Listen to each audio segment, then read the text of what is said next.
ஆராதனை வேளை.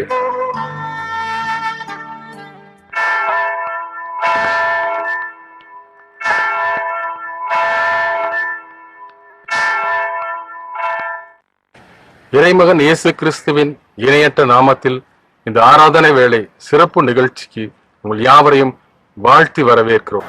கர்த்தரும் உலக ரட்சகருமான நமது ஆண்டவர் இயேசுவுக்கு துதிகன மகிமையை செலுத்துகிறேன்.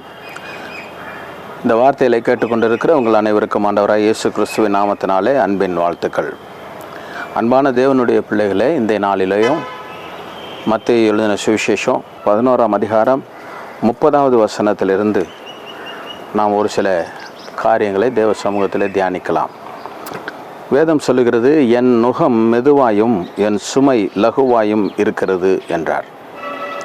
என் நுகம் மெதுவாயும் என் சுமை லகுவாயும் இருக்கிறது. என் ஆண்டவராய் இயேசு கிறிஸ்து தம்முடைய பிள்ளைகளை பார்த்து சொன்னதான காரியம், என்னுடைய நுகத்தை ஏற்றுக்கொள்ளுங்கள், என்னுடைய நுகம் மெதுவாயும் என் சுமை லகுவாயும் இருக்கிறது.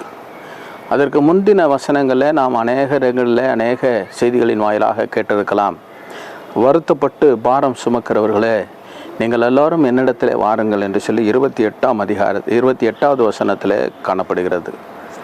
வருத்தப்பட்டு பாரம் சுமக்கிறவர்களே, இந்த பூமியிலே பலவிதமான பிரச்சனையோடு, போராட்டத்தோடு, வேதனையோடு, பாடுகள் மத்தியிலே கடந்து செல்லுகிறதான நம்முடைய வாழ்க்கையில், இந்த உலக வாழ்க்கையில் ஓடிக்கொண்டிருக்கிற அநேக மனுஷனுடைய வாழ்க்கையில் இந்த 21ஆம் நூற்றாண்டில் யாரை கேட்டாலும் சொல்லுகிறதான ஒரு வார்த்தை ஸ்ட்ரெஸ் என்கிறதான பதத்தை நாம் அடிக்கடி கேட்கலாம்.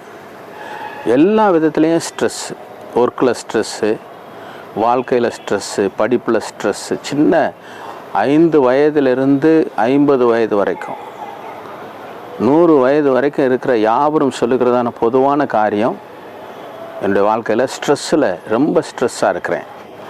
இந்த ஸ்ட்ரெஸ்ஸை சரி பண்ணுறதுக்கு மனுஷன் எடுக்கிற முயற்சி பலவிதமான முயற்சி.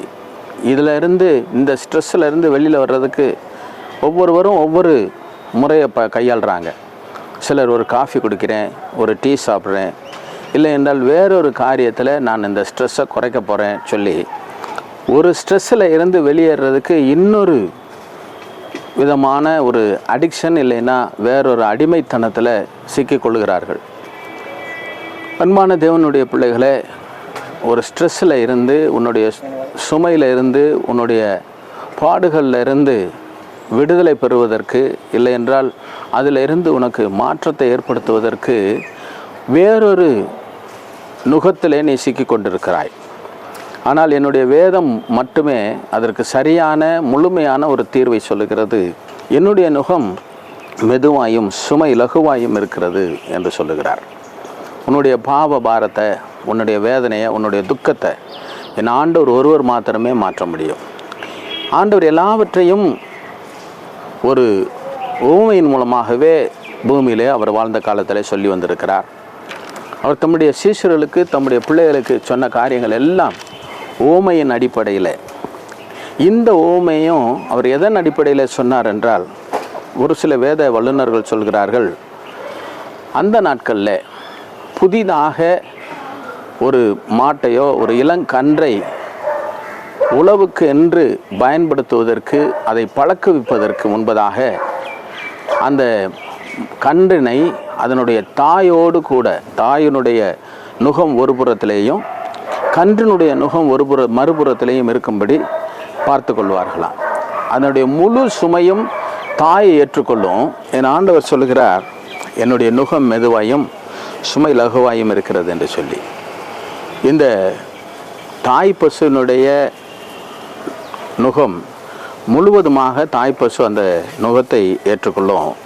கன்று அதனோடு கூட இணைந்து நடந்து வரும். அப்பொழுது அந்த கன்றுக்கு எந்த விதமான சுமையோ தெரிவதில்லை. அதைத்தான் ஆண்டவர் சொல்கிறார், என்னுடைய நுகத்தை உங்கள் மேல் ஏற்றுக்கொள்ளுங்கள், என்னிடத்தில் கற்றுக்கொள்ளுங்கள், அப்பொழுது உங்கள் ஆத்துமாக்களுக்கு இளைப்பாறுதல் தரும்.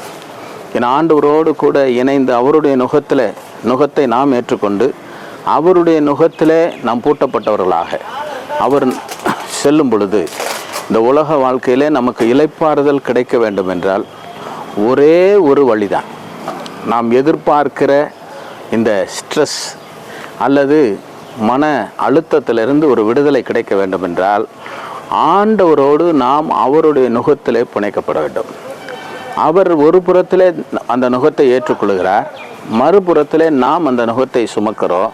ஆனால் நமக்கு எந்த விதமான சுமையும் தெரியாதபடி அவர் அந்த சுமையை அவர் ஏற்றுக்கொண்டு, நம்முடைய வாழ்க்கையில் இருக்கிறதான எல்லா பாரத்தையும் அவர் ஏற்றுக்கொண்டு, நம்முடைய வாழ்க்கையில் இருக்கிறதான எல்லா கவலையும் துயரத்தையும் அவர் ஏற்றுக்கொண்டு அவரோடு இணைந்து நடக்கிற பொழுது நாம் முழுமையான ஒரு ஆசீர்வாதத்தை, முழுமையான சமாதானத்தை, முழுமையான சந்தோஷத்தை நாம் பெற்று அனுபவிக்க முடியும். நம்முடைய வாழ்க்கையில் இருந்து எல்லா துக்கங்களையும், எல்லா பாரங்களையும், எல்லா பாடுகளையும் விடுத்து ஆண்டவருடைய சமூகத்தில் இளைப்பாறும்படியாக கர்த்தர் ஒருவரே நமக்கு வழியாக, நமக்கு அவர் ஒருவரே ஒரே ஒரு நிரந்தர தீர்வாக அமைகிறார்.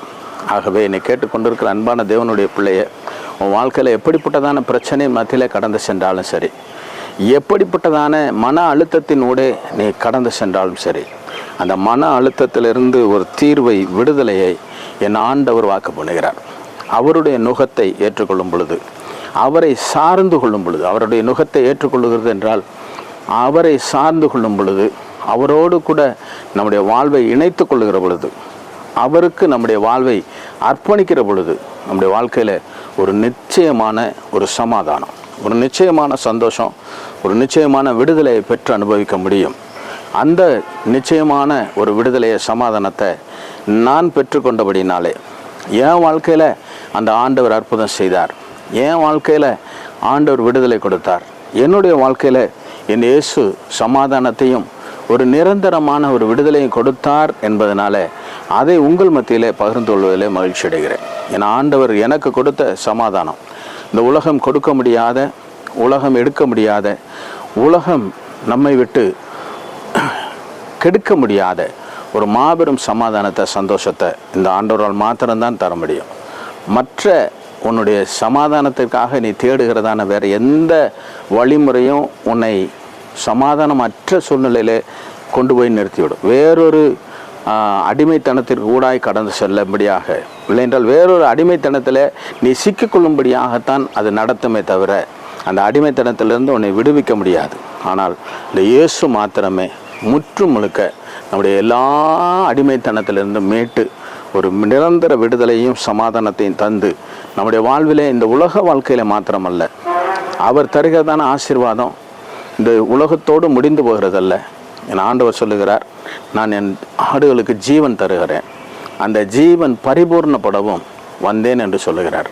அந்த பரிபூர்ண ஜீவன் தருகிறதான ஆண்டவர் நித்திய ஜீவனையும் நமக்கு வாக்கு பண்ணியிருக்கிறார். இந்த உலகம் முடிவின் கடைசி நாட்களின் கடைசி வினாடிகளிலே இருந்து கொண்டிருக்கிறது. இந்த உலகத்தின் முடிவு எப்பொழுது இருக்கும் என்று சொல்லி யாராலும் கணிக்க முடியாது. சரித்திர ஆசிரியர்களால் கணிக்க முடியாது, விஞ்ஞானிகளால் கணிக்க முடியாது. ஆனால் நம்மை சுற்றி இருக்கிறதான காரியங்கள் அனைத்தும் நாம் ஒரு முடிவுக்கு நேராக கடந்து செல்கிறோம் என்பதை நமக்கு திட்டமும் தெளிவுமாக காண்பித்து கொண்டே இருக்கிறது. இந்த உலகத்தில் நாம் ஒரு சமாதானமான வாழ்க்கை, உலகத்தில் ஒரு மனநிறைவான வாழ்க்கை, உலகத்தில் ஒரு நிம்மதியான வாழ்க்கை வாழும்படியாக மாத்திரமல்ல, கடந்து சென்று நித்தியத்திலே ஒரு பேரின்ப வாழ்வை அனுபவிக்கவும் என் ஆண்டவர் வாக்கு பண்ணுகிறார். அந்த ஆண்டவருடைய சமூகத்தில் நம்மை அர்ப்பணிப்போம், அவருக்கு நம்மை ஒப்பு கொடுப்போம். அவருடைய சமூகத்தில் நித்திய இளைப்பாறுதலையும் சமாதானத்தையும் பெற்றுக்கொள்ளும்படியாக நம்மை அர்ப்பணித்து கடந்து செல்வோம். ஆண்டவராக இயேசு கிறிஸ்து தாமே உங்களை ஆசீர்வதிப்பாராக. ஒரு நிமிடம் கண்களை மூடி தலைகளை தாழ்த்தி ஜெபம் பண்ணுவோம். எங்கள் அன்பின் பரலோக பிதாவே, இந்த நல்லதொரு நாளிலேயும் உங்களுடைய சமூகத்தில் ஆண்டவரே பலவிதமான சோர்வோடு, கலக்கத்தோடு, மன ஆண்டவரே அழுத்தத்தோடு காணப்படுகிறதான பிள்ளைகளுடைய வாழ்க்கையில் நீர் ஆண்டவரே ஒரு மெய்யான விடுதலையை, சமாதானத்தை, சந்தோஷத்தை ஆண்டவரே உலகம் கொடுக்க முடியாத, உலகம் கெடுக்க முடியாத, உலகம் எங்களை விட்டு எடுக்க முடியாத ஒரு உண்மையான சமாதானத்தை, சந்தோஷத்தை பெற்று அனுபவிக்கும்படியாக அவர் வாழ்வில் நீர் கிரியை செய்வீராக. அப்பா, அவனுடைய கரங்களுக்குள் அர்ப்பணிக்கிறேன். நீரே பொறுப்புடன் தொடர்ந்து வழி நடத்தும். அருமை இரட்சகரும் மீட்பருமாகிய இயேசு கிறிஸ்துவின் நாமத்தில் பிதாவே, ஆமென்.